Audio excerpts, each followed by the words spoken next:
Hey everyone, I'm back. So I guess you all know I'm not dead after almost 2 years. So yeah, I decided that for first time in a couple of seasons, I'm going to come back and predict the entire college football season, start to finish. Who's winning the 12-team playoff, all that good stuff. I missed it last year because it started last year and I made predictions and everything, didn't post them online like this. I think the most I did was like in other YouTube comment sections and stuff. So I've decided, just because I felt like it, I guess I'll be making more predictions this year. So let's go ahead and start with the American Athletic Conference, which is now no longer called that specifically, but the American, just the American alone. But many people like myself have already called it that for years. But I guess now we're now just getting on that train of just going by the simpler name for the conference. Yeah, this clearly left off from where I was done predicting, because that's the Army-Navy game, the very last game played of every year's regular season. So I don't know how long that tradition has been going on for, but it's at least been a long time. But yeah, I clearly have Navy there, and I'm just going to go through my standings. So my American Athletic Conference Championship, the American of course, but I'm still going to, at heart, it's going to be the AAC to me. But I guess I'm going to have to get used to just calling it the American from now on, and it's got some like weird eagle logo or something. I've got North Texas and Memphis in the conference championship game. I do not know how their tiebreaker system works. It looks like it doesn't matter because I have two teams sitting there at 7-1. So those are the two obvious teams that are going to be playing in it, since there are no divisions. I think the way it would go is North Texas would have to be at home, based on how the AAC had always done it until whenever they did away with divisions, which basically all of college football did just last year when the Pac-12 went away. And a lot of conferences were getting rid of divisions in 23, so that's when it really started. 2024, I think almost everyone did it. I think the only two conferences now that have divisions are the MAC and the Sun Belt. So yeah, none of these conferences have divisions anymore, so it makes the tiebreaker system very complicated and very hard to figure out. But in this case, I'm probably going to go with the Memphis Tigers. Of course, I have North Texas finishing with the better overall record, and I think for most of the regular season they will be slightly better, as well as they get to host this game. But I still think that Memphis they have a pedigree that North Texas does not. Like, they've been here, they've done that. I think a lot of it they've done under their still current head coach, Ryan Silverfield. If it's the same guy I remember that took over for Norvell when he left, if it's still him, then yeah, they're still going to be pretty good, I would imagine. And I like Memphis to be there up at the top. But of course, with the new way the playoff works, which means that the best team from these group of 5 conferences, whoever ends up winning their conference and is the highest ranked of those 5 conferences, gets an automatic bid. Memphis probably just eliminated the American from getting a team in, because I'm pretty sure 10-3 will not cut it as a conference champion and get you in the playoff. But then yeah, I've got Tulsa 8-4, Tulane 7-5. They're a team I have struggling early a little bit, but of course that's because they have kind of a tough schedule. I think all of their non-conference games are against power opponents, so that explains why it's a tough schedule for them. I mean, a lot of people still like them to maybe even win this conference, and maybe they will, but I think having to play the schedule they do is going to really make them struggle, and I think they're going to have a hard time making the playoff with the schedule they have. They can win the conference, but it's not going to help the American heading. But yeah, Tulsa 8-4. Most probably aren't expecting Tulsa to be as good as I do, but I don't know why for some reason. I just feel like Tulsa's always a very scrappy football program, so they can either be really bad some years or really good, and I happen to think this is one they're probably on the end of the ladder I just mentioned. Then, like I said, Navy and Army both 7-5, 8-4, have the same conference record, although one of their conference games probably isn't going to count, or maybe it will, but I don't know, it wouldn't be fair to the other teams in the conference if playing that extra game at the end of the season between each other. I'm going to presume that it's not counted as a conference game, because it's been a rivalry going on for years, well before either one joined the conference, so I don't think that would just change overnight. But I don't know, maybe they count it as a conference game still. Yeah, I've got both of them going 6-3. Navy getting the tiebreaker because they won the head-to-head game, but still I'm not sure how that would work. I think if it goes by, if they're not, this doesn't count as a conference game, Army probably finishes ahead of them, but based on the way Playoff Predictors has it set up, it'd be a tie, and Navy would get the tiebreaker. Now I've got USF 6-6. I've got USF 6-6, just good enough to make a bowl game. not much better, not good enough to do much better. UTSA 8-4. And then the rest I don't have making a bowl game. Rice being the closest one because, a lot like Tulsa, I think they're going to get some wins that they probably shouldn't. But we all know how college football works, and there's going to be some crazy results that you wouldn't expect, and the results might blow your mind. I wouldn't be surprised if, I think it's week 2, if Rice beats Houston. That wouldn't surprise me at all. And we got to remember that Houston is now a power program. They're Power 4 programs, so that's quite a more significant upset for Rice now than, say, it would have been 3 years ago. I think Rice actually beat Houston the first year they joined the Big 12, so that was quite an interesting dynamic there. But it could happen again. Let's not be shocked if it does, because that's actually quite the rivalry. But anyway, that's the American. I've got Memphis coming out of this conference as the champion. But that, however, does not mean that may not mean much for them having 3 losses. So now let's go on to the weakest of the Power 4. At least they were last year, maybe a couple years heading up to that, in the Atlantic Coast Conference, the ACC. As everybody probably remembers, last year this conference was so bad. Other than Clemson, I mean, I can't, because Clemson showed up and actually played, they showed up in their playoff game against Texas. I can't say Clemson was bad, but they lost 3 games in the regular season, 2 of which I'd say were pretty embarrassing. And they had the home loss to Louisville, and the early season game, the first week of the season game against Georgia, where they got obliterated 34-3. So yeah, 2 very embarrassing losses for Clemson last year, but yet they carried the flag of this conference, showing up in that playoff game against Texas on the road. And then SMU gets completely smoked, and every other team in the conference, they were competitive amongst each other, but whenever they played another conference like the SEC, Big 10, and even the Big 12, it was about a 30-40 point blowout. So that's why the ACC is known for being a pretty weak conference. But I think that changes this year, because I think the ACC is going to have some really good teams in there, and whoever makes the playoff might actually be a decent contender to go on a run to maybe the national championship. A lot of people, again, liking Clemson, and I do as well. I'm not going to hide that right here. I've got Clemson in the ACC championship game. But however, I don't think Clemson is maybe the only team that has a chance of getting into the playoff. And last year they weren't the only team out of this conference to make the playoff, but they were the only actual decent team that could compete with anyone in the playoff. While the other team that made it, SMU, got smoked by Penn State. But the other team I have is the Miami Hurricanes, with the new addition of Carson Beck. And yeah, I know that him alone isn't really going to change what was wrong with them from last year, which was defense. They really didn't have any problems on the side of the ball he's playing, and I expect them to be about the same, if not better. But the key is, how good is Miami's defense going to be, and most importantly, how is Mario Cristobal going to manage close game situations, because that was his issue the year before in 23. It wasn't a massive issue last year, but it was just the fact that one of their losses to the last game of the season, Syracuse on the road, was a game they led by 21 in and found a way to lose. And yes, while it is a road game, and it makes sense to maybe get upset there because Syracuse was a lot better than we thought they would be, there was no reason to lose a game in which you were up by 21 with the playoffs and the ACC championship on the line. There's no reason to lose that game, and yet they do. They lose that game, and they get left out of the playoff.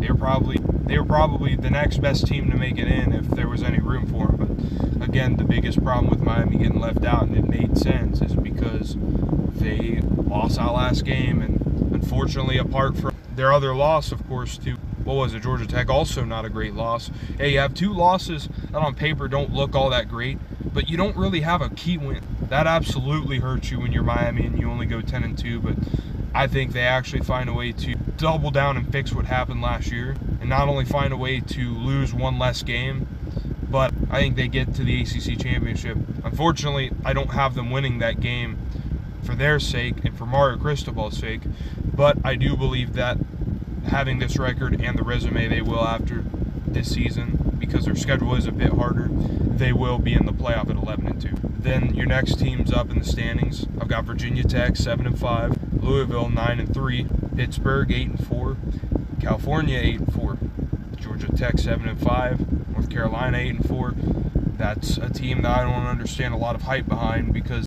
everybody's saying, oh, the GOAT of coaching, Bill. I think all of you forget that Bill Belichick coached what they call the GOAT at the professional level. And I think we saw after he went to another team, the Tampa Bay Buccaneers, and we saw what Bill did after he left. I think that tells us everything we need to know about who was really helping that franchise get where they went to. So, I don't know, but even then, you can't compare the professional level to the college level. They are very different. Just ask Urban Meyer. Florida State 6-6, quite an improvement from last year, but you have to improve from last year. You just have to. 2024 Florida State, in my opinion, is the most disappointing football team like ever. 2024 Florida State is the most disappointing college football team of all time, going from a 13-0 record in 2023 to only going 2-10 in 2024. That is a significant drop-off that was never seen before. So, yeah, I think it's safe to say Florida State from last year was probably the most disappointing team to ever exist in the history of college football, and I think that there's just no way they're going to be worse than they were last year. So the very worst they're going to be this year is 2-10, but I think it's more realistic based on the talent that Florida State has and they're able to bring to their program. They should at least see something like 6.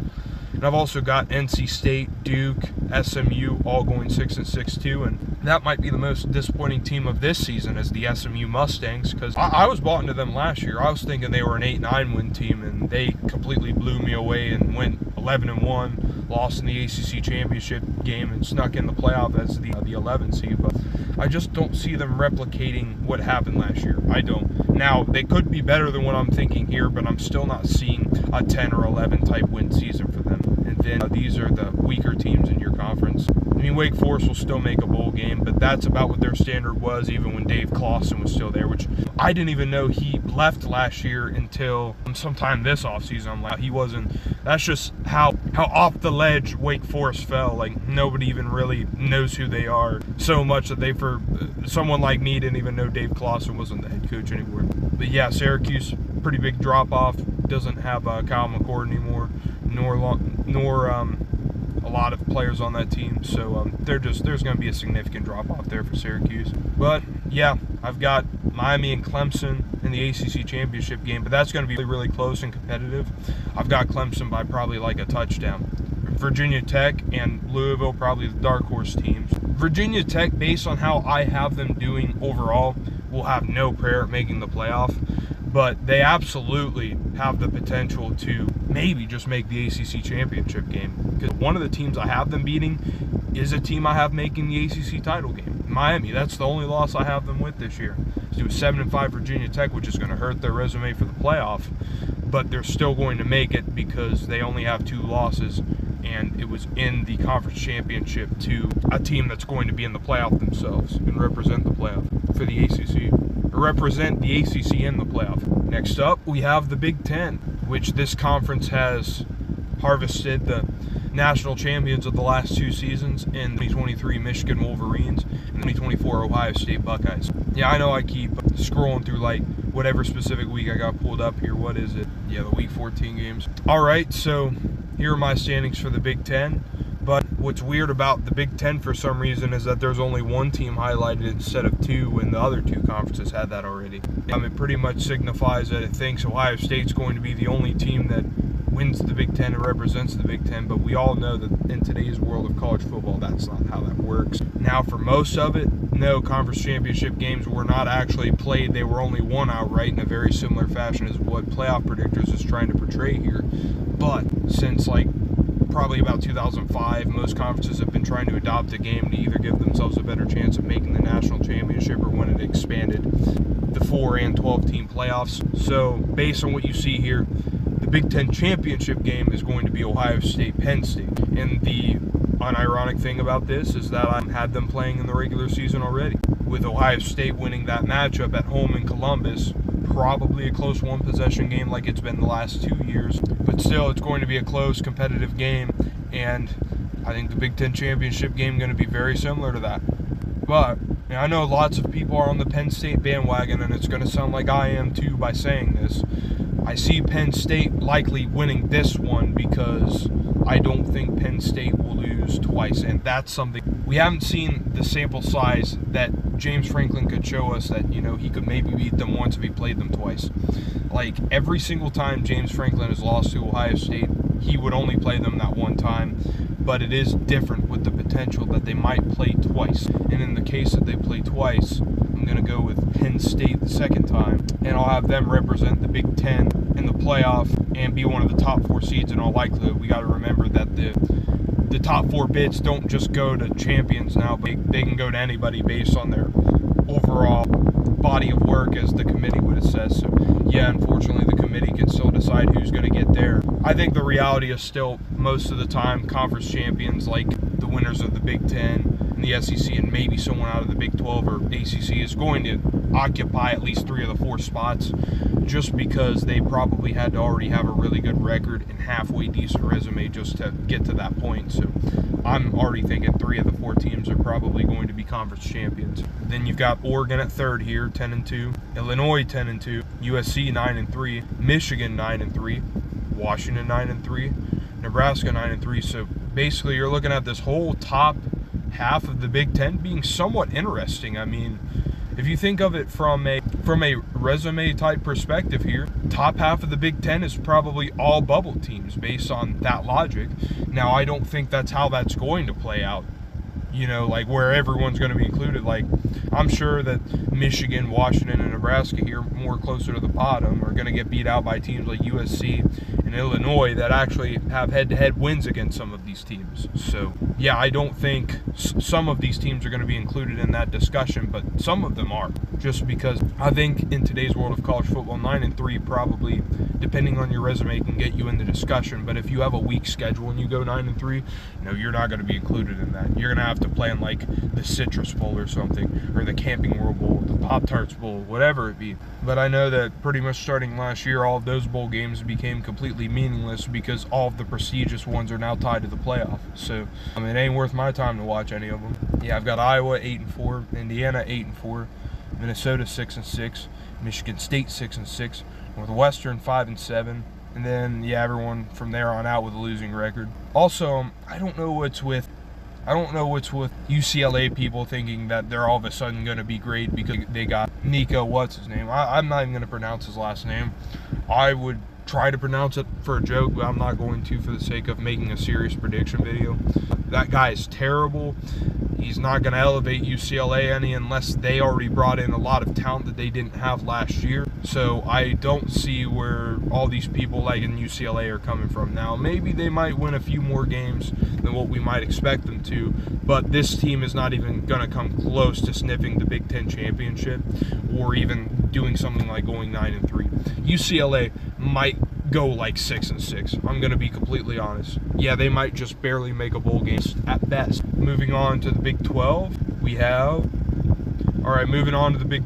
got Texas Tech and BYU. Yeah, kind of a random conference championship game, but as I mentioned before. All right, now on to the Big 12. We've got the Texas Tech Red Raiders at 9-3 and the BYU Cougars at 9-3 in the Big 12 championship game. Now, you guys might be wondering, why are there 2 3-loss teams in the Big 12 championship game? Well, the first thing there I just said gives it all away. The Big 12.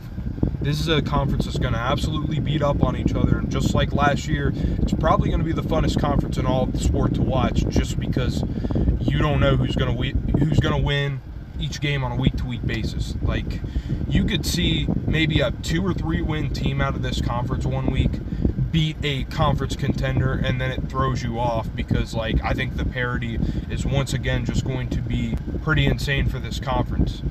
And I think Texas Tech and BYU end up coming out on the brightest end of this, just because, again, they might be the best set teams moving forward based on what they did in the offseason when it came to the transfer portal and what they seem to have in NIL. I think they had those 2 teams, I think, had the best offseason when it came to that. I don't think that necessarily in the Big 12 is going to translate to any type of success, but I'm at least willing to buy into BYU, most importantly because of last year and what they proved they could get done last year.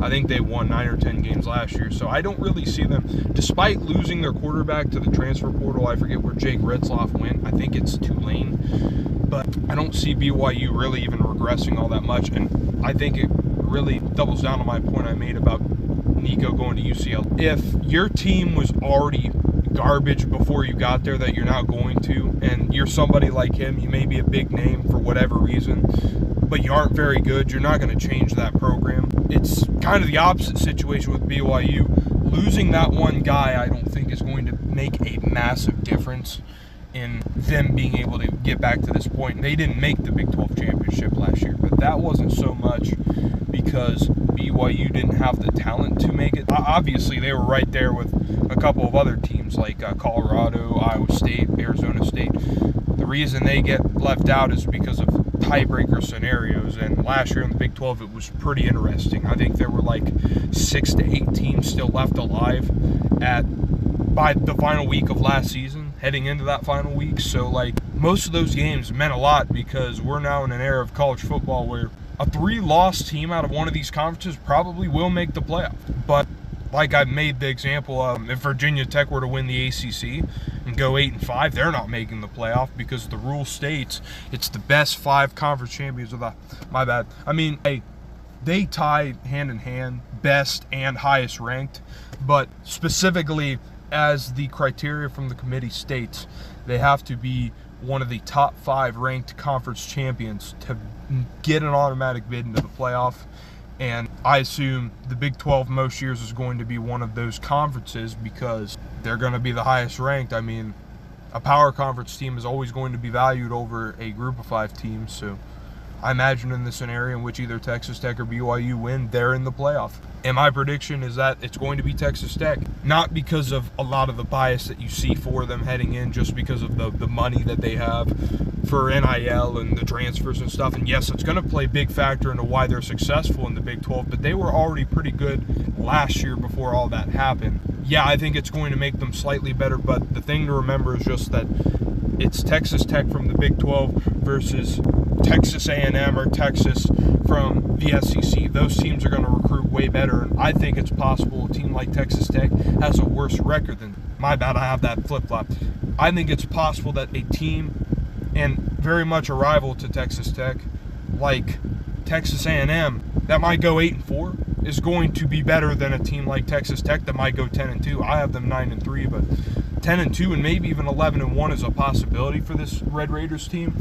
But I think a team like Texas A&M in the SEC, and I think a team like Texas A&M in the SEC at 8-4 is still probably better, no matter how well Texas Tech does. But still, nonetheless, I'm going to go Texas Tech. And other than what they have coming in this year, money-wise and transfer-wise, the other reason I'm going to take them here is because the statistic supports, the historical context supports that in the majority of rematches in college football, the team that won the first time usually wins the second time. Now, not in all cases that works, because again, I picked Penn State to beat Ohio State in the Big Ten Championship after losing to them in the regular season.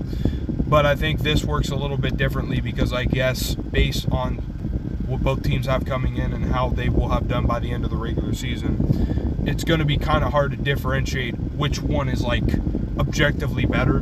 I think that's just one metric I can go by, and I think it's good enough to support me going with Texas Tech. So I will take the Red Raiders to win the Big 12 and represent the college football playoff. I've got Oklahoma State going 8-4, which is an improvement from last year after going 3-9, having a very disappointing season. And I mean, it was so bad, I think some of their fans were calling for Mike Gundy's head, and that's crazy because that guy's been there for like 20 years now. Iowa State 8-4, and speaking of Iowa State and Kansas State, they kick off the season today. So I was making this prediction video just in the nick of time because that game's about to be underway, and I've got Iowa State in it. Clearly, as I have them over Kansas State here in the standings, but I have them going 8-4, and I believe they'll finish 4th in the conference. Kansas State 5th. Utah, I have them going 8-4, also improving from last year. Not quite doing as well as I picked them to do last year, but a lot better from how they actually did. Colorado, I think they can be anywhere from 8-4 to 9-3, and I think for a little while, a couple of weeks, I had them in the Big 12 championship game. I think I even had them winning it and representing the Big 12. I think I even had them making the playoffs. So yeah, I went from having Colorado winning the Big 12 and going 9-3 to just one game's difference being maybe middle of the pack conference, or being middle of the pack in the conference. I've got West Virginia 7-5, Baylor 6-6, Arizona State, a team that a lot of people like because of last year and how they did, 8-4. I think there's going to be a regression again, like I mentioned, with teams like even Texas Tech and BYU, who I think be in the Big 12 championship. They're all still probably teams like Arizona State and Iowa State. I see them likely regressing a little bit just because they don't quite have the pedigree as some of these other teams in the SEC and the Big Ten that are going to be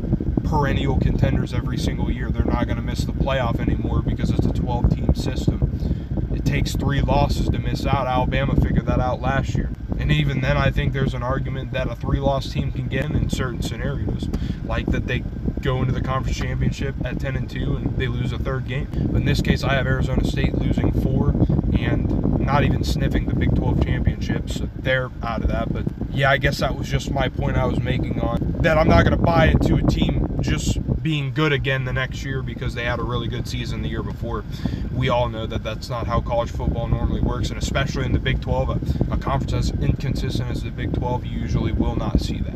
I've got UCF 6-6, Houston 6, and Arizona 6. And finally, the last 2 teams to round it out, TCU, Kansas, and Cincinnati, all finishing with losing records. But actually, that's not terrible for them. Big 12 only has 3 teams that aren't going to make a bowl game. But as you see, though, there's not a single team better than 9-3 and 10-3 after the championship game, meaning that the Big 12 is full of parity and they will beat up on themselves. And I think that hurts them a little bit, but I also just don't think they quite have the same level of talent in this conference as they do in other conferences like the Big 10 and the SEC. All right, now moving on to Conference USA. Probably by far the weakest conference in all of Division I FBS. I've got 9-3 Western Kentucky going up against 9-3 Liberty. Looks like the Big 12, doesn't it? And yeah, pretty much scrolling down it looks that way, except there's a lot less teams making a bowl game because that's just how terrible pretty much everyone is but the teams at the top. And really, even then, Western Kentucky and Liberty, the 2 teams I have making their championship game, are still not very good. I don't know specifically why. I mean, I'll admit that I like Liberty just because they've already been an established program at that level now for a few years, and their head coach change didn't affect them much when Hugh Freeze left for Auburn and they got Jamie Chadwell. They're still pretty good. I don't think they're as good as they were when they made that Fiesta Bowl and played Oregon. I think it was the Fiesta Bowl anyway. Yeah, no, I don't think they're as good as that team. And even then, that team was actually pretty weak, even though they were 13-0. They had the easiest strength of schedule in the entire subdivision. So yeah, of course they're going to go undefeated with a strength of schedule that week, and they would end up showing that in that Fiesta Bowl game against Oregon because they got obliterated. While Western Kentucky, on the other hand, has just been a staple in this conference for many years. They've had their ups and downs. They've had seasons where they've been terrible and stuff, but for the most part, they've at least teetered somewhere between like 8 to 11 wins, stuff like that. But yeah, they even had their seasons when the conference was stronger that they were actually winning it still or being very competitive within it. So I'm probably going to roll with Western Kentucky just for what I mentioned. Not that, again, much like some of these other conferences, there's not really a strong case for them over Liberty, but I guess that's just my gut, and I think they might have similar rules to the American, how they do their conference championships. It might be that the best ranked team gets to host the championship game, and in which that case it's Western Kentucky. I will take the Hilltoppers there in Bowling Green. If there's any story I want to touch on out of this conference based on my predictions here, it would be Kennesaw State. Yeah, the fact that they may be regarded as like one of the worst teams in the FBS currently, I think it's very possible, and I'm predicting it, that they can have a complete turnaround and they go 8-4. Now again, that's not like exceptional or anything, and it's not going to do anything for them, but it will probably change the perception of how they're viewed in just now, I believe, their second season in the FBS. That's quite a turnaround for them in such a short amount of time. Kind of the opposite of what happened with Florida State from last year. Alrighty, now we have the MAC, which is going to be up there with the Conference USA for the worst conference in all of the FBS. But again, like I had mentioned before, still a very competitive conference, very full of parity conference. That's usually what you get to with some of these weaker conferences like the Big 12 at the power level, Conference USA. You'll see a lot of parity and competition, so a lot of these games are probably going to be fun to watch. And as you see here, I've got two 9-3 teams once again meeting up at the conference championship between the Ohio Bobcats and the Miami of Ohio Redhawks. One of them 8-0 and the other one 7-1. And it appears that I was wrong about the MAC having divisions, as they probably did away with that a minute ago. But what I think it was I saw about the MAC is that really they're the only conference to not give in heavily to the conference realignment bullcrap, which they even did a little bit here now because they brought UMass into the conference. But UMass is not geographically unfeasible. It makes some sense for UMass to be in this conference just because there's already a team in New York with the Buffalo Bulls, and UMass playing in Amherst, Massachusetts. That's not a whole lot farther than what Buffalo, New York is. So it is still fairly feasible to have a program like UMass join your conference. Now, the downside of having them join is that they're absolutely abysmal at pretty much every sport. So that's not a great team you probably want to bring in for revenue purposes, but for the sake of geography, that's not terrible. So anyway, just to cut it a little bit short here, because honestly, there's not a whole lot more to talk about in the MAC than pretty much who's going to win it, because everybody else is irrelevant. I don't know if Ohio and Miami play in the regular season or not, but I'm just going to go on a whim and say that I think the team that went undefeated in the conference, and really, that's very impressive, because if you've looked, their schedule is a lot like Tulane out of the American. It's absolutely brutal. They play, I believe, 3 power conference teams, and they're pretty likely to lose all of them. I know they play West Virginia and Ohio State. I don't know who else they play in the... I can check that actually right now. I can check to see who they play. Yeah, they play at Rutgers. Yep, that's pretty much a for sure loss. I don't see them beating Rutgers. And it's on the road too. So even if Rutgers was having a down year like they had for most years since they joined the Big Ten, that'd be a pretty winnable game for them. But I don't see that being the case this year. But yeah, that's unfortunate. Ohio had a little bit easier of a non-conference. They would probably be in the college football playoff with a win here in the MAC championship game. Unfortunately, that's the best they're going to be looking at is 10-3, and I think they probably will. I think they can repeat as MAC champions once again. Yeah, unfortunately, the way things go for them in the non-conference and the way it sets up for them, it's just going to be pretty much impossible for them to go to the college football playoff. And even if they get one of those wins, I don't think 11-2 will cut it with a MAC schedule. And I should also bring up Toledo as well. I think at some point I had them going 10-2. I would say I'd like to change that, but it is a bit too late as the college football season kicks off today, so I kind of want to stay final with what my predictions are. I'll go with Toledo going 9-3, but that's a team that a lot of people seem to like, and I wouldn't be surprised if they found a way to make it to the MAC championship.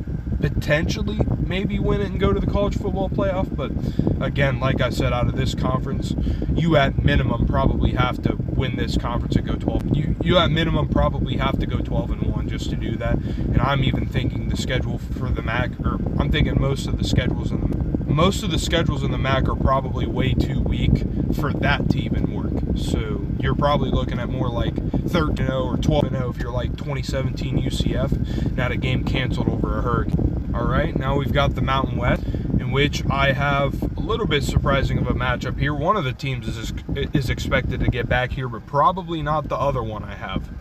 You've got 10-2 Boise State, 7-1 conference, versus the 8-4, 7-1 in conference Colorado State Rams. Very interesting situation there, as Colorado State was in the thick of this conference race last year, pretty late into the season. But their downside was, again, they had quite a few more losses than the other teams like UNLV and Boise State. So even if they got to the Mountain West Championship game, it probably wouldn't help them much to win. And probably very similar situation here. And I think that's how that's going to play out. I don't think Colorado State wins the Mountain West Championship game. And they got to go to Boise, Idaho on that Smurf turf. play the Broncos. I don't see either one of those things turning out very well for them. So I'm going to have to roll with Boise State in that one. I do think it'll be more on the competitive side, as in Colorado State might be able to keep it within 2 possessions and it'd be closer than people think. But I'm going to go Boise State. I just don't realistically see a scenario in which the Rams win this game. And then I've got UNLV and Utah State here lingering now. 10-2 and 8-4 respectively, 6-2 in the conference. So they're going to be right in it too. And I have both of those teams beat, I think, the other 2 in the championship game. If UNLV and Colorado State play each other, which I do, they do. And I've got Colorado State. That's why they got in over UNLV. But yeah, that'll absolutely kill. Having that loss to Colorado State on the road is going to kill UNLV and hurt their chances of making the Mountain West Championship game. And in all likelihood, that's what's keeping them from going to the college football playoff, because if it played out a different way where they beat Colorado State, they likely host the game at Allegiant Stadium and they'll beat Boise State, I think they're definitely good enough to beat them this year, but I think they'd have to get the game at home. And what's crazy is they should have beat Boise State at home last year. There was a last-minute choke or whatever that caused them to lose. And it's just crazy how some of these teams, when they have a team like Boise State or UCF or someone like that, all these teams of the past that have been the top-notch contenders out of the group of 5, like pushing them to the brink and putting them on upset alert, they never get the job done. They find a way to lose, like in a way where the other team wins by 3 points. It's crazy. I think UNLV lost by 5 before, so pretty similar there. But I've got Boise State winning the Mountain West Conference once again for the 2nd straight year. But they're not as strong of a team as they were last year when Genty was in the back. And now we've got the Southeastern Conference, which is home to my beloved Missouri Tigers, which I have since I last uploaded been to 2 of their football games. Long story, we can talk about that later. But we'll just start by going over 2 teams I have in the conference championship here. I've got the Oklahoma Sooners having a real bounce back year from last season, going 10-2 and 6-2 in the conference, and I have Alabama having a slight bounce back.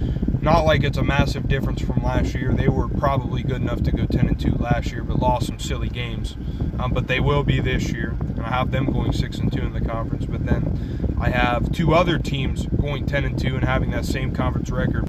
That's why, like I said, it's very, very confusing no longer having divisions, because now there's going to be a bunch of tiebreakers, and it's going to be very confusing to figure out who gets in based on how all of them work. But to my knowledge so far, the 2 teams that would get in would be Oklahoma and Alabama, based on I would know about the tiebreaker.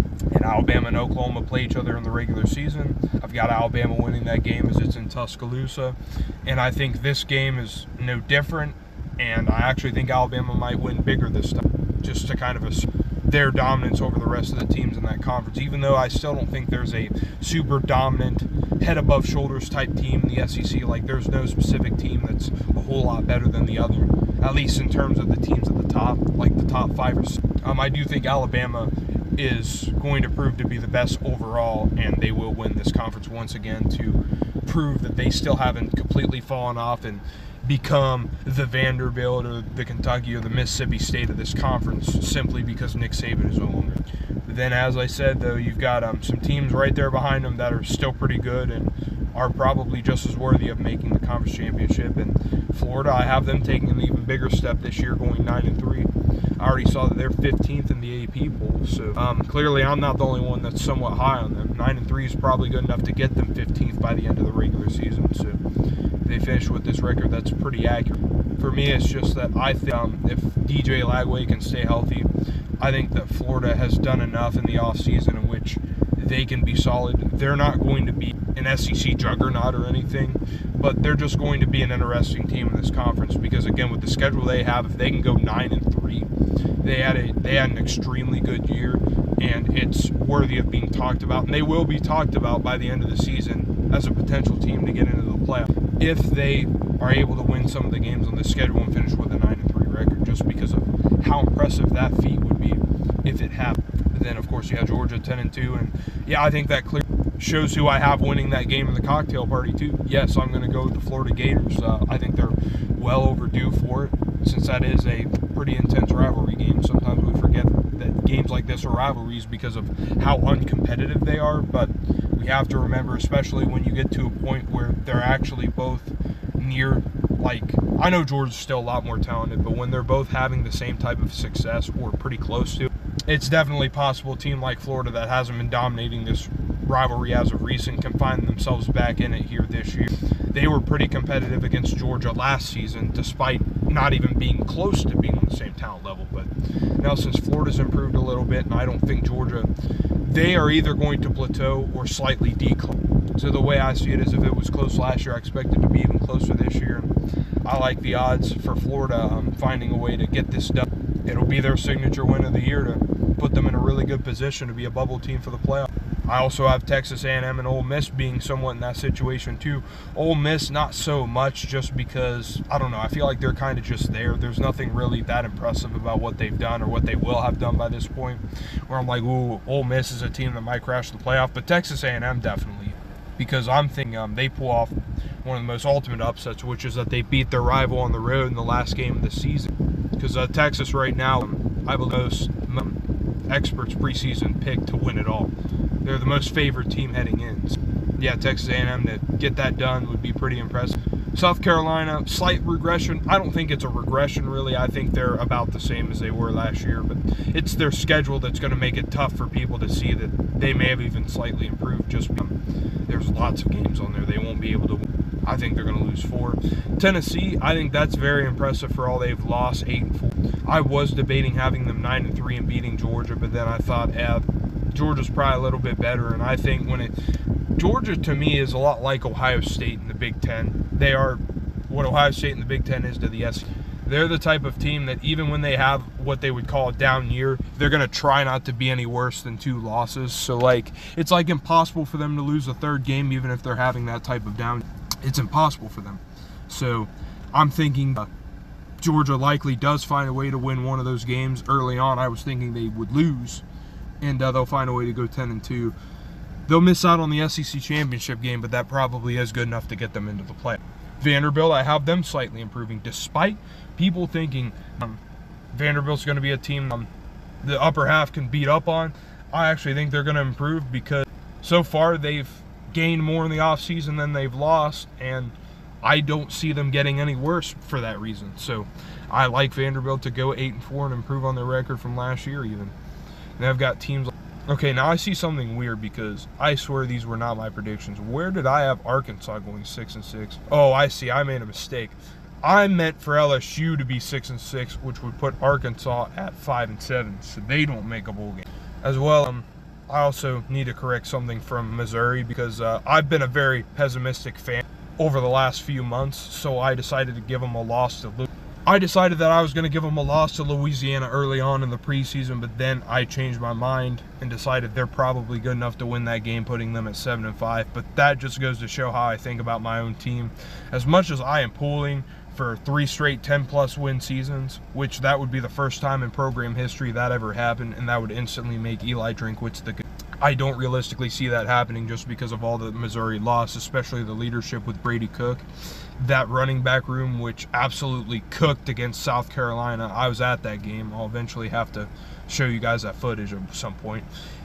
Luther Burden, who was their top receiver, who honestly was not all that great last year, but even then, the guy that made up for Luther Burden's lack of production, and Theo Weiss, he's gone too. So a lot of our offensive pieces are gone, so we're probably not going to be as good on that side.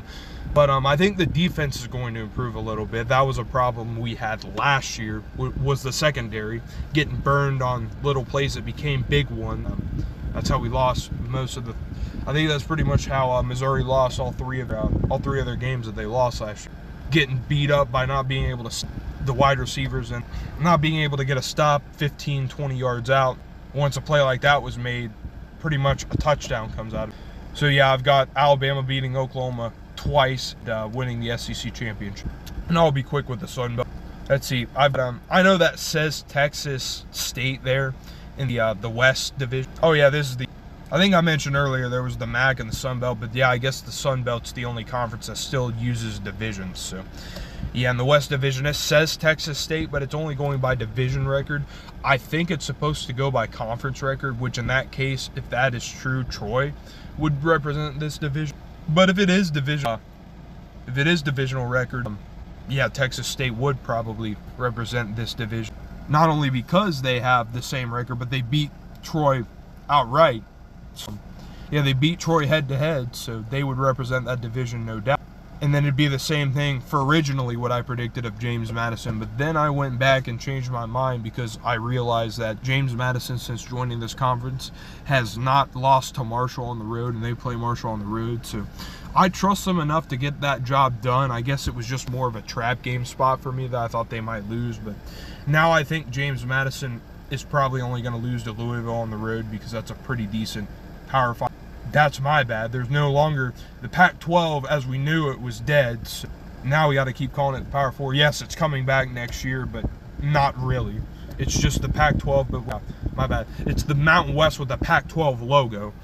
Yeah, that'd be absolutely disrespectful to the Pac-12 to even insist any of those teams, other than Boise State and the original teams from that conference. It's a complete mockery of the Pac-12. So yeah, no, it doesn't.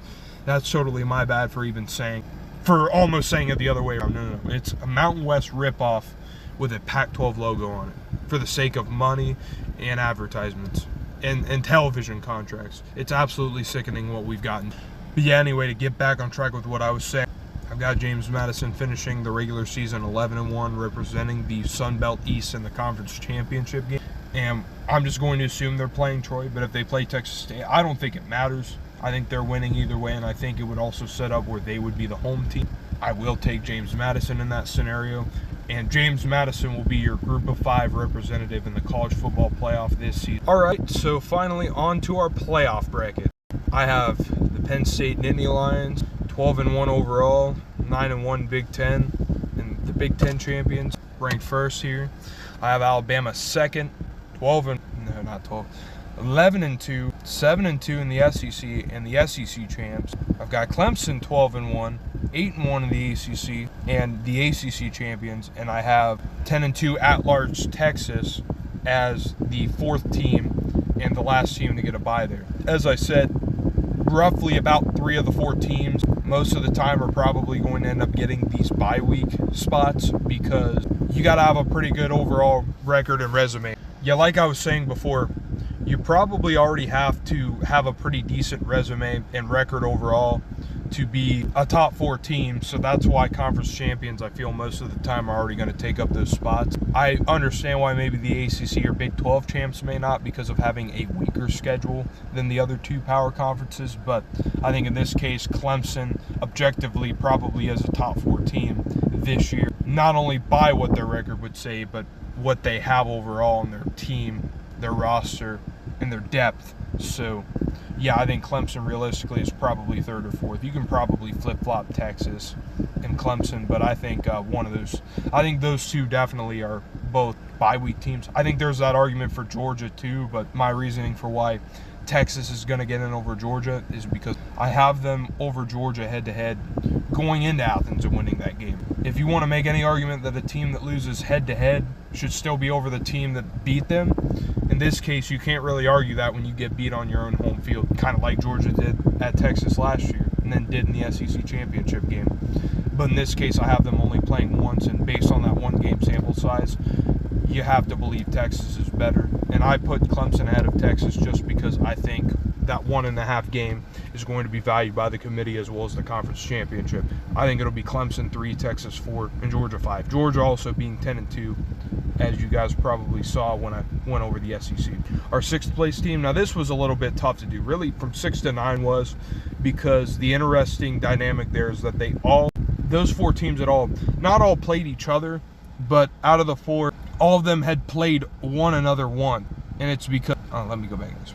The interesting part about 6 through 9, the interesting part of the 6 through 9 dynamic here with Illinois, Miami, Notre Dame, and Ohio State is that Illinois played Ohio State and Miami played Notre Dame in the regular season, and Illinois and Miami beat Ohio State and Notre Dame respectively. So based on that logic alone, you'd think Illinois and Miami, no matter what, have to be put ahead of Ohio State and Notre Dame, because I think not only myself but the committee values head-to-head wins. It's the most objective way that you can prove one team is better than another. There is no more objective way to prove someone better than by beating them head-to-head. So in that case, you got to put Illinois and Miami ahead of Notre Dame and Ohio State. Now, I guess you can make the argument that you could put Miami and Notre Dame ahead of Ohio State and Illinois, or vice versa, but you kind of have to do it in that order just because of the whole dynamic of this thing. But despite Miami having a better resume than Illinois, I'm putting Illinois. This is where maybe my thought of bias of not wanting to see rematches and stuff is playing in, but I put Illinois 6th, honestly, to avoid seeing Miami and Clemson potentially match up in the second round, and I think it'd be bad enough if all the others played out that way. Ohio State could beat Notre Dame, play Penn State again.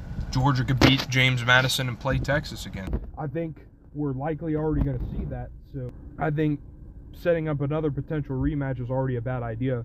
So I think you kind of have to set it up where there will be a little bit of difference here, so the entire second round of the playoff is not rematch. But I understand that it happens, and you can't rank teams too biasly where it's not fair. But that's where I guess Illinois and Miami, that flip-flop worked, because I feel like really Illinois' resume is good enough where you can probably put them ahead of Miami with enough of an argument. Even though I think Miami's resume probably is better, I think the biggest thing going for Illinois is coming from the Big Ten. And that's where sadly there is bias in that.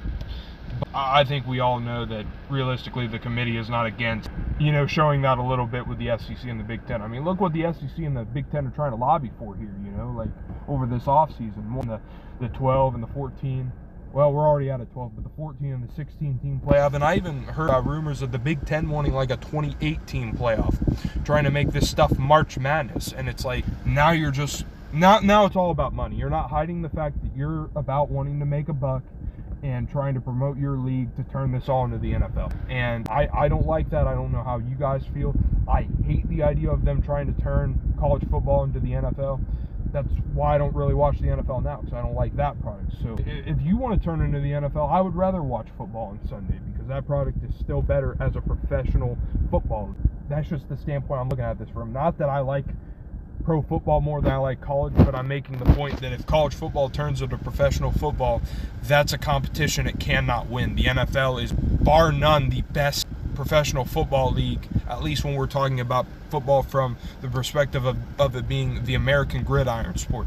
That cannot be beat out. And that's what college football is trying to become by making everything turn into the Big Ten and the SEC. I don't like that. I think we need to avoid this outcome being our future, but sadly, I think money's probably going to dictate that more than anything. So we're going to get stuck having to see, all these networks show Big Ten and SEC games. I'm just getting to the point where I'm really sick and tired of it, and I'm going to stop watching the product as we know it here if it continues to go in this direction, where it's all money driven and the integrity of the game is thrown out the window. But whatever I was saying before that, sadly, I'll admit I was a little bit biased because I don't want to see Miami match up with Clemson again, and I don't really want to see. I mean, Oklahoma, Alabama could definitely happen either way, but because I don't think it's realistic to flip them, but I feel like them going on the road gives them lesser of a chance of winning that game, so it's not likely to happen. So I don't know. To all of you out there who are against biased predictions, I apologize. I try to hold myself to the integrity that I never make that. But I don't think it's necessarily a biased prediction, though, because it's like I'm just putting them where I think they should be put. However, I think the committee would, because that's the thing we also have to factor in. It's going to be a committee that decides where these teams are placed. So we don't know how the committee would 100% view this. They might put Miami at 4th. Who knows? They might think, hey, Miami has a better overall record than Texas and Georgia. Let's put them 4th, because they've been known to do that before, even if it didn't make sense. I think logically most would say that Texas and Georgia are objectively better than Miami or Illinois, but I guess really my point about 6 through 9 is that even though, yes, I think Miami probably should be the best of the 4, I think really you can make an argument for how any of them can be placed anywhere other than the fact of who won head-to-head against each other. So, for example, I guess if you wanted to, you could technically put Ohio State at 7th and put Miami and Notre Dame 8th and 9th, or you could put Ohio State at 8th and Notre Dame at 9th. Because again, objectively, there's nothing that is put there in place that I couldn't flip-flop them. Put Miami and Illinois 6, 7, all that good stuff. Like, I'm just making the point that overall, all those teams are almost the exact same based on their body of work. So you can really put them about anywhere other than what happened head-to-head, which is Miami beating Notre Dame, Illinois beating Ohio State and Champaign. those two results are the only objective facts of the matter we have to follow as criteria. But other than that, they could be placed anywhere. But yeah, I already kind of spoiled where everyone else is at. Notre Dame 8th, Ohio State 9th. Notre Dame I have going 11-1 in the regular season. Ohio State I have going 10-3 with that additional loss in the Big Ten Championship, as well as a regular season loss to Texas and Illinois on the road. I think I forgot to mention Illinois losses and Miami's losses as well. Yeah, Illinois 10-2, 7-2 Big Ten. Miami 11-2 ACC. Well, I did discuss Miami, but not during this particular section of the video. I brought them up when I mentioned that they lost in an upset to Virginia Tech on the road late in the season, and they lost again to Miami in the ACC championship game. But still, overall, not enough to hurt them from missing out on the playoff. They'll be 7th. And I guess that's another good argument to put Miami below Illinois, too, is having an ugly loss. Well, I think Illinois' 2 losses are going to be to not really great teams, but teams that are probably going to be top 25 in Indiana and Washington. I have Indiana going 8-4, Washington 9-3. So Washington likely a top 20 team, and Indiana a top 25 team, probably. In today's day and age of college football, I think 8-4 can leave you out of the top 25 even, but I think there's a chance Indiana. It's still not going to be viewed in the same light that losing to Virginia Tech was, because objectively Indiana's a better team. There's just no argument against that. So that's where Illinois being ahead of Miami is not. It's not a terrible thing to do, because I think Illinois, again, might be a stronger team than Miami. That, and they're bringing back more talent on a team I think might have objectively proved themselves better. But yeah, Notre Dame 8th and Ohio State 9th. Notre Dame being 11-1, Ohio State 10-3. Who else we got? Oklahoma. I have them going 10-3 as well, with 2 losses to Alabama and a regular season loss to 8-4 South Carolina. I've got Texas Tech 11th, as I mentioned, the Big 12 champs. You can't leave them out just because they're in one of the best 5 conferences in terms of ranking. So Texas Tech 10-3 overall, with losses. I'm trying to remember who their losses were to. I think I had them losing to Houston, Arizona State, and Kansas State. I believe those were the 3 losses. With really 2 of them are not terrible, both to 8-4 teams. Probably not going to be ranked though, but they do have a loss to a 6-6 Houston team, meaning not very good. So I was very close to having Miami lose to a 6-6 team, because there was a point where I think I knew Virginia Tech at 6-6. I decided against it because despite them having a rough start to the regular season in the non-conference, I think they'll bounce back and do really well in ACC play. So that's where I thought that helps Miami a little bit better on what their resume was going to be. But that's objectively terrible, losing to Houston. Yes, I have them going 6-6, but still not a very good team overall, and that's going to hurt your resume in general. But just be thankful that you're still 11th, because you could potentially be 12th with a 12-1 James Madison behind you. As I mentioned earlier, James Madison, Group of 5 / Sun Belt representative, but really it's the Group of 5 overall, because the Sun Belt doesn't get a specific or exclusive AQ bid into the playoff. They only get it through virtue of the best Group of 5 team being in their conference and winning it. So yeah, James Madison 12-1 overall, undefeated in the Sun Belt, with their sole loss coming to a 9-3 Louisville team, which I have being a bubble team for the playoff. Just being on the outside looking in, I think I have them ranked probably either 16th or 17th. So yeah, those are all your matchups, and now we will go through the entire bracket in numerical order here. So yeah, so here's all your playoff matchups, and we will start going through them here in some sort of order. We'll start with right down here where the 4th spot is, between Georgia and James Madison. James Madison, very good story, and they've already been a good team in the Group of 5 now. The past 3 seasons they've been in it. They should be really good again, and obviously they made the playoffs, so yeah, they're going to be really good. Unfortunately, they didn't get the luxury that Boise State did last year of getting an automatic bye, so they're kind of getting screwed where Boise State didn't, because there's no doubt in my mind, honestly, if it was the same system it was last year, I think they would be in and not Texas Tech, because I've got Texas Tech there above them, but I think they're only going to get that. They're only going to get that leniency because there's no longer that specific criteria that the top 4 conference champions have to be put in the bye spots. They only have to make it in general, but the seeding is straight. So, all right, so now we're going to go through. All right, so there's your playoff. Now we're going to go through the matchups. We'll start with number 5, Georgia, hosting number 12, James Madison. First off, going there in Athens between the hedges is going to be a very tough place to play, and what an amazing season James Madison's had. hopefully that Louisville game taught them a lot, because that's what they're going to have to learn from probably to have any chance in this game. And even then, Louisville is not comparable to what Georgia is. So I wish them luck. They really got screwed as opposed to Boise State last year, because they got in under the new system that it's only straight seeding and there's no specific automatic qualifiers for the bye weeks. For example, it used to be that to get a bye week, you had to be a top 4 conference champion, a top 4 ranked conference champion, and now it can just be anyone based on their overall body of work and resume. So that's, for example, why Texas got in instead of, say, a James Madison or a Texas Tech, because those 2 conference champions are a lot weaker, so they didn't have much of a chance of getting in. Even in, say, the scenario that, yes, I have Texas Tech ranked ahead of James Madison here, I would probably say under the format that it was still the top 4 conference champions that got a bye, I'd probably give James Madison 4, just because it meant that much more that James Madison had to be ranked ahead. And I even debated putting them at 11 and flip-flopping them in Texas Tech, just because I feel like them having those 2 extra wins might mean more. I don't think their schedule is nearly as strong as Texas Tech's, and them having those 2 big wins over BYU and Utah. But yeah, I didn't mention that they also beat Utah week 4 of the regular season based on my predictions either. But yeah, that's going to be a fairly decent win for them. I still think it's stronger than anything James Madison will have, but there's an argument to be made just because of the 2 games ahead of Texas Tech James Madison would be. But based on how I think it will go, I think James Madison will be put 12th. And enough with that being said, I'm going to go Georgia here. As much as I would just love to go with the Cinderella story and the upset in James Madison, I don't realistically see them beating a team with this type of championship pedigree.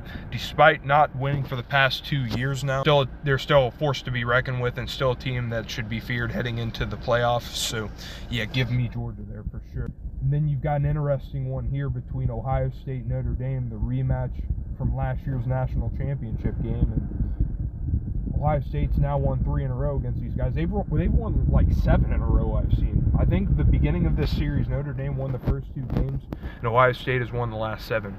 But just within recent years here, and under the Marcus Freeman and Ryan Day eras of both, now be that was 3 straight for Ohio State. Now it will be 4 straight games that they play each other this upcoming year. Yeah, it'll be 4 years in a row they've played each other, but completely unintentionally, because they didn't have each other scheduled last year or this year.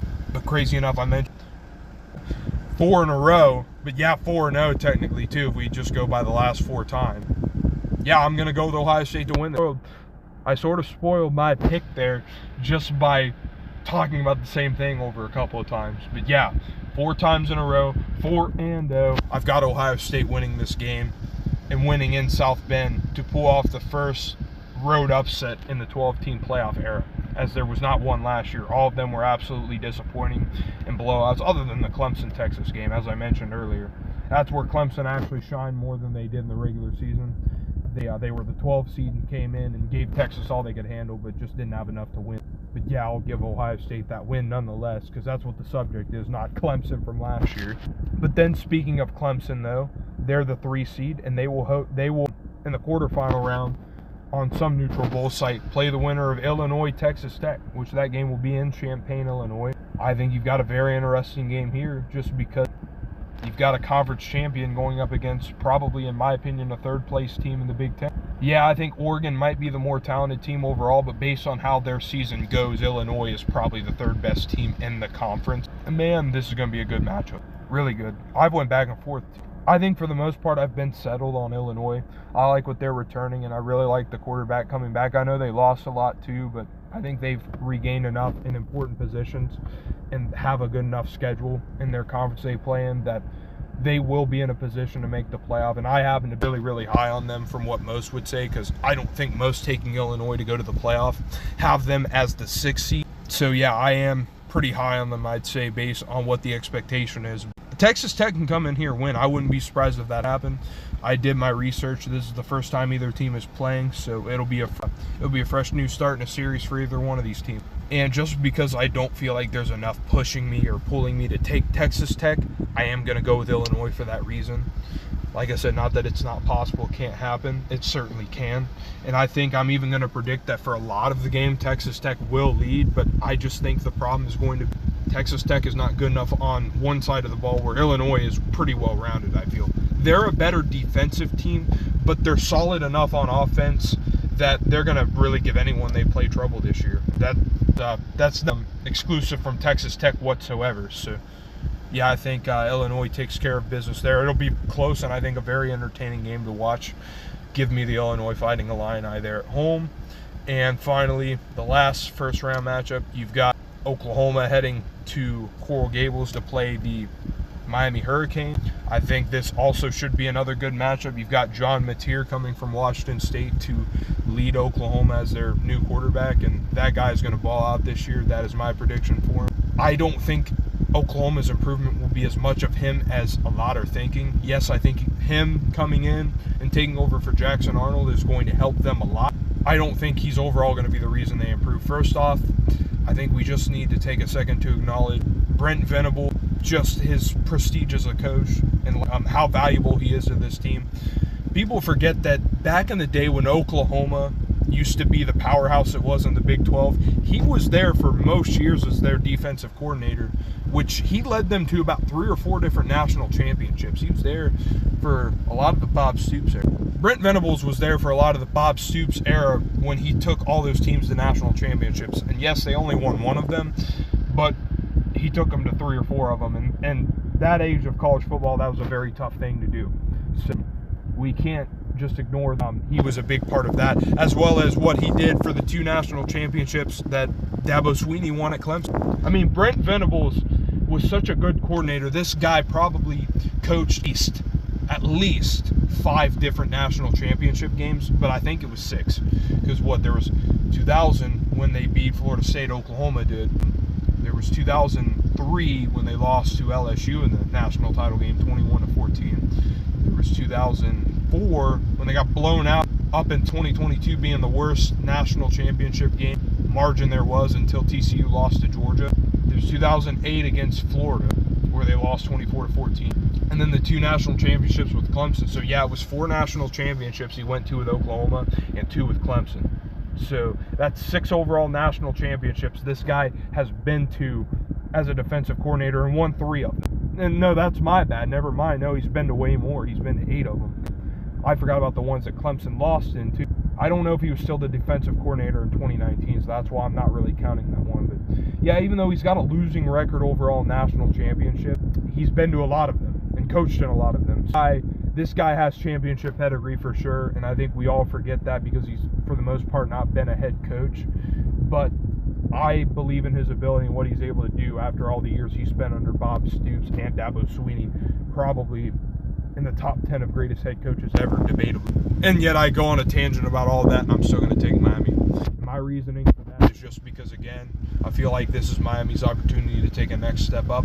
They're at home, and speaking of at least some sort of postseason ability to show up and prove leadership, that would be Carson Beck. Sure, he lost in the 2023 SEC Championship to Alabama, didn't make it last year, and got injured in that game. I mean, he started that game, so I guess he gets credit for winning it, but he didn't actually win the game outright. He didn't finish the game out, but he played for most of it, so I guess we got to give him credit for that. He did win that 2023 Orange Bowl against Florida State, which is, funny enough, they beat out the record from the last year, beating TCU in the national championship for biggest margin of victory in a bowl game, which is now 60. That was established there in that game against Florida State, 63-3. Florida State really fell off a cliff after that one. But yeah, I don't know. Funny enough, after I spoke about the pedigree of Brent Venables as a head coach and just his resume as a head coach and stuff and what Oklahoma has, it made me want to take them. But I'm not going to flip my opinion on that now. I'm gonna stick to my guns with Miami. So, despite the Hurricanes maybe not being as proven there, I still think that they have a lot to prove, and that motivates them in this game. I'll take the Hurricanes there to knock off Oklahoma. I'll take the Hurricanes over them. So now we move on to the quarterfinal round. Like I said, we were pretty close to getting quite a few rematches. If Oklahoma had beaten Miami, it'd be 3. And if I probably had Miami, yeah, what is it? Miami. It would have been Miami and Texas Tech, and it would have been Illinois, Oklahoma. If I had Oklahoma beat Illinois, and Miami beat Texas Tech, it's all rematch. And in 2 of them, it would have been a third match. So Oklahoma, Alabama, Ohio State, Penn State all played each other in their conference championship game. So it'd be the 3rd matchup that they all had against each other. Good thing we avoided that just by flip-flopping two teams. And I think most of you will now understand at least why I did that. Yes, a little bit biased, but I'm not a massive fan of seeing that either, because I think it honestly hurts the sport to see all these teams playing each other over and over and over again. It's repetitive. That's what makes professional football hard to watch sometimes. But anyway, we will start with a second matchup from earlier in the regular season here between two teams. I had Texas winning the initial one in Athens. It's a very similar dynamic to last year, because it's like how Georgia beat Texas twice. Texas has a chance to beat Georgia twice, and I'm just going to go ahead and say they get it done. I think Texas gets the job done against Georgia. It'll be a very close, competitive game. I think I actually have I forget what I had the regular season game score being. I want to say this game might be closer than what I thought the regular season game in Athens would be. But yeah, I'm going to go with the Texas Longhorns to get the job done here. Going to be a very close game, interesting game, and Georgia is very capable of winning this. But I think it's just the idea of it being a revenge thing from last year. Like, hey, they beat us twice and they won. I think Texas is the better team this year. Maybe not by much, but slightly. It's a lot like Washington or 2023, when I feel like you watched the better team lose both times, because that's kind of what happened. I felt like Oregon was the better team, but yet they lost both times. I feel like it could be that same thing here, but I truly think Texas is better this year. I thought they were last year, but they lost to Georgia still. But I think Texas has only moved. They've only moved further in the direction of improving as a school, while Georgia has maybe regressed a little bit, but not because of any inability they have. It's just because the landscape of the sport that they've dominated for a while has changed. Yeah, I think Texas gets it done. And Georgia, for the second straight year in a row, is out by the quarterfinal. And then next up, you have a rematch, or a third matchup for the regular season and the conference championship. Or now you've got a third matchup. All right, so we move on, and now we have a third matchup between Ohio State, Penn State. I was back and forth on this one for a while, because after Penn State beating Ohio State in the Big Ten championship game, it proves one thing, that James Franklin is capable of beating Ohio State even with his best roster. So he can get it done, and he can probably get it done here. But here's my thing, and yeah, I guess I'm already revealing I'm taking the Buckeyes here, but my reasoning for it is just because I feel like by this point, these two teams, when they play each other, it's going to be really even once again. It's not going to be like lopsided one way or the other. I think Ohio State will be playing better than they were earlier in the regular season when they lost games such as at Illinois and at home against Texas. I don't know. I still don't think that that's going to make them invincible against Penn State. But I'm just trusting Ohio State. That's all I have to say here. I trust Ohio State. So many of you guys are buying into Penn State this year, and I don't know why. I really don't know why. I said I don't know why. No, that's a total lie. I do know why you guys are buying into Penn State, but I'm not willing to take that leap of faith and just, James Franklin's now past the hump. Now, yes, he technically did get past it last year, but in my opinion, not the same way that Notre Dame did. Because Notre Dame actually had to beat two credible opponents to get to the national championship. Actually, really, if you count Indiana, 3 of them, Indiana wasn't on the same level as Notre Dame. I think we all knew that. But them beating Georgia in, I think it was the Peach Bowl. No, not the Peach Bowl. It was the Sugar Bowl, because it was in Louisiana. There was that whole little thing that happened with that shooting, and it had to be held off for a day and all that. So that was unfortunate. Yeah, Notre Dame takes care of Georgia there in that building, and then they beat Penn State in the Fiesta Bowl, I think it was. No, it couldn't have been, because Boise State and Penn State played in the Fiesta Bowl. I forget what bowl game it really was, but is the Cotton Bowl something? I don't even remember, but all I know is they beat Georgia and they beat Penn State. Much more credible opponents than SMU and Boise State teams, pony teams. So, yeah, beating up on a few little horsies isn't the same as beating the big dogs of the entire sport. And yeah, I know I'm counting a team they beat last year that beat those teams. Incredible opponent, but they are. If you beat Penn State, you're pretty good. That's why Ohio State's a perennial contender every year, and Michigan was under a few decent years there with Jim Harbaugh. But yeah, I guess I'm making the point that I definitely trust Ryan Day and whatever he's able to do with his roster now more than I do James Franklin and the best roster in all of college football. I'm rolling with the Buckeyes there. Next up, you've got Illinois and Clemson. Again, maybe it would be smarter if I did some research on what bowl games were going to be in the rotation this year, so I know which one most likely each of the 4 bye-week teams are going to be playing in, but I didn't. So I guess the way I like to take the approach is that I'm just taking it as the home. It's home and away, just like the first round was. Higher seed at home, lower seed on the road. So if I just view it in that light, and again, I would trust Ohio State to beat Penn State on the road too. It wouldn't make a difference there for that one. Either in Georgia, Texas, honestly, either. In fact, that would probably hurt Texas more than anything, because what we're seeing now, Texas is just not very good at beating Georgia in the state of Texas. On to Clemson, Illinois, of course. I think much like Texas Tech, Illinois could be the same thing. Very close game. I think Illinois is very well rounded. They're going to give every team they play likely a game of some kind. They're probably going to blow the terrible teams out, give the better teams a closer game, and like I said, even knock off Ohio State, which some people don't know is a rivalry, for the Buck Trophy. So that's why I've got them winning. I think when it comes to rivalries, you got to throw all records out. So I've got the Illinois Fighting Illini not only winning that game, but getting this far in the playoff, winning a game in it. I bet most wouldn't even go as far as I would, but yeah, that's where I have to claim I'm pretty high on Illinois, because I'm sure I'm the only one that's got them as high as 6th in the playoff rankings and stuff. Yeah, Illinois, very well rounded. Really, really good on the defensive side of the ball. Not so much on the offensive side of the ball, but this is where them going up against Clemson is going to be a real concern, because Clemson, they're a championship caliber team this year. Let's be honest, they play in a very weak conference, and I even have them losing a game in that conference, which should be very concerning of their ability to go win it all. But again, when it comes to comparing them against Illinois, the problem is that I don't think Illinois is as good enough on both sides of the ball or at the line of scrimmage as Clemson is. And even though I think they are the type of team they can make the most of what they have, that's just seemingly what Brett Bielema has always done, other than when he was in Wisconsin. Already had a lot of program prestige before he was there, but that's what he had to do with Arkansas, and that's what he's doing now with Illinois. I think he's going to continue to do it, and I think it helps that he gets some returning talent and a pretty decent quarterback returning. That gives them a chance to be competitive in their schedule. It all lines up for them to probably get to this position and this spot, but I'm just thinking Clemson's going to be too much for him. I'm thinking Clemson's just going to be Dabo Swinney's been there, done that. Brett Bielema's never gotten to this point with any program he's been at. So good for him finally having a year like this where he's made the quarterfinal of the 12-team playoff.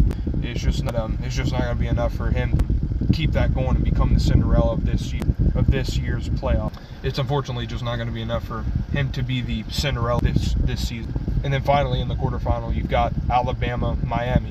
Now, crazy enough, despite me thinking the ACC, I think the ACC is very top-heavy. So really, I think the top 4 or 5 teams in it might be better than others think, and they might actually give the rest of the college football world trouble. Like teams from the SEC and the Big Ten, they might actually be able to hold their own, and I think Miami is one of them, especially if they have defense. If that defense is good enough to get them where I think it can go with all the NIL money they have and what they've gotten in through the transfer portal, I think Miami is definitely capable of winning this game. I'd say watch out for them. But I think, again, you run into the same issue Illinois found out with going up against Clemson. Ironically, though, with reverse dynamic, Illinois being from a stronger conference and Clemson being from a weaker one, I think overall you're going to see that Miami just isn't where Alabama is. Even though despite Alabama not being same Alabama, as they call it, I still think Alabama overall, talent-wise, coaching, all of that, still ahead of Miami. While the Hurricanes, they're looking up, they're moving in a very good direction. But unfortunately for them, I think the buck stops here. I like the Alabama Crimson Tide to advance to the semifinal, where they will get to play a team they haven't played in 7 years in a rematch from all them times that they were in the national championship against each other and just going at each other's throats because they were the best 2 teams in college football. I kind of miss those days, but they're sort of back through the virtue of it being a semifinal matchup now. And I guess now, since I'm just made a follow-up into that, I might as well go over this one first. You got Clemson, Alabama, and this one, just like the other ones of the past from roughly almost 10 years ago, I think you're looking at it being very similar. They're going to be it's going to be a fun matchup to watch. I think it can go either way. Clemson definitely probably has the more returning talent and the more experienced talent, and that's where it's very, very hard for me to settle on a team here, because for a while I definitely was back and forth. Yeah, I'm just going to admit I picked Alabama, and I'm still going to pick Alabama. It's crossed my mind a couple of times that I wanted to go the other way and pick Clemson, but my problem with them is that with what they play now, like the level of talent they play now and the level of competition they play. Yeah, Clemson, with their level of competition they play now, I'm just not sure that compared to back then when they were going neck and neck with Alabama in those national championship games and even the one semifinal game they played, I just don't know if Clemson is that same Clemson. Even if they are really, really good once again and probably the best team they've had since then, I still don't know if that's going to be enough for them to be able to beat Alabama here in a semifinal game. And I think Alabama's looking for revenge since, shockingly, they haven't played each other in 7 years. I don't think most of us, when we saw that last national title game Alabama got spanked in, that they wouldn't play again for this long. So yeah, I think it'll definitely feel more like a rivalry when they play, just because there's been no love lost since the multiple national championships and bowl games they played in. So I think Alabama returns the favor from the last one, and they take down the Clemson Tigers in advance. And let's go to the other semifinal game. Despite it being very easy for me to take Texas over Georgia, this one has not been so easy because it's a rematch of a Week 1 game. They played in the playoff last year in the semifinal, and Ohio State won. So now it's just really, really tricky for me because it's like I've been so back and forth. This has been the most back and forth game I've been on when it came to picking someone here in the playoff, because I so badly want to take Texas. I feel like they're the better team, and they probably should win again. But then it's the fact that I don't know if Ohio State, I don't know if they can lose to someone twice. Now, I know that in the case of Penn State, they didn't, but they played them 3 times. So they lost at least one time, and they already lost to Texas one time. But that's just it. I don't know if they're going to lose to Texas twice, and I have a hard time seeing that. And I already know, I've went with Texas already. I've picked Texas. I've been solid on Texas. But I guess it's still not too late for me to... You guys can tell how indecisive I am about this game, because I'm now wanting to go back on the pick I've already made, which is in number 4 Texas. And it's because I just don't know if I see Ohio State making the same run. It's because I don't know if I see Ohio State making the same run they did last year. Like, that team looked on fire and that nobody could stop them. While in this case, I don't know if they will look like that so much heading in. I feel like they're going to be good enough to win those first 2 games there against Notre Dame and Penn State. But again, like I said, 2 teams that before last year had a tendency of losing in these bigger games, in which Ohio State was pretty much winning every year before that. So it wouldn't be too much of a shocker to see them win against teams like that. But at the same time, they're also very, very close and competitive. I don't think it's going to be like when they played Oregon and Tennessee last year, them being 30, 40-point blowouts. I don't see it being that bad. Now, I know they didn't beat Oregon and Tennessee that bad in actuality and on paper, but if you saw those games, you know they were capable of winning by that much, but they didn't put their foot down on the pedal. So yeah, Ohio State pretty much last year when they entered the playoff completely unstoppable. I don't get that same energy from them this year, and I think that's why I'm going to go Texas. Even though I don't like the idea of taking Texas to beat Ohio State twice, I'm going to take Texas just because I don't feel the same energy I do about Ohio State from last year when they entered the playoff after losing to Michigan. That had all their fans pissed off and mad. So it's crazy. The fans were more pessimistic than the actual team and the coaching staff were themselves. The fans were the ones saying, oh, we're going to lose to Tennessee. What's funny is I didn't think there was realistically any chance. Like, it's set up really poorly for Tennessee. I think I'm just learning, being from that area myself, being raised around a lot of those types of people. That's how they act. They really overreact to something as little as that. But it's like, in the 12-team playoff era, you're going to see a team like Ohio State make it, and unsurprisingly, at least make multiple round runs, just because they're always a top-notch program in the sport. And I don't see that being any different this year. But of course, like I said, I don't think they quite make the same run they did last year. But still, for a 9 seed and having 3 overall losses, pretty impressive run for them. And then finally, in the national championship game, you have a rematch from 2009-10. When they played in the Rose Bowl against each other in Pasadena, and Alabama won 37-21. But yeah, rematch from that game. You've got the number 4 Texas Longhorns going up against the number 2 Alabama Crimson Tide. And as many have been saying, and I've even personally believed myself, that Texas is probably the best overall team in all of college football. And that's why they're ranked first now, and Penn State is second. It's between Penn State and Texas, but I'd say overall I probably do slightly lean Texas, but Penn State is definitely there at second. And clearly it's gotten them this far, and last year the best roster in college football got all the way to the national championship game. But I remember that I actually still picked against them because I didn't trust them to win the big one, and that was Ohio State. They did end up picking. they did end up winning the national championship, and pretty dominantly over everyone but about Texas, the same team I have them losing to here in the semifinal and in week 1 of the regular season. Texas, again, just seemingly kind of mirroring that in the sense that, like I said, they're the best roster in all of college football, and they were the team everybody liked in the preseason, at least in terms of what they brought in. And then you got Alabama on the other side coming off of a really disappointing season, but now bouncing over the hump of losing stupid games to now doing what they're supposed to do and being able to beat top-notch talent in order to get to the national championship game. But crazy enough, though, I might sound crazy for saying that. Yeah, I may sound crazy for saying this. Alabama sort of has a similar path as to what Penn State had last year heading to the semifinal, because they only got to play Miami and Clemson, which, like I said, are coming out of what I think is a weak conference, but they are the better teams in that conference. And even then, think about how bad it'd be for Alabama if they ran into Oklahoma, because I'm of the belief in college football, if it ever were even possible, which it just started becoming possible last year, there's absolutely no way that you could ever beat someone 3 times in a race. There's never any way you could beat a team 3 times in a season, and I would have to think Oklahoma would upset Alabama in that case. A good thing Alabama got Miami instead of Oklahoma, and then Clemson, that again could just go either way. So, but I still think that's a pretty high caliber win for them, though. I think it is a better win for them than Ohio State. So it's a better win for them than Texas over Ohio State.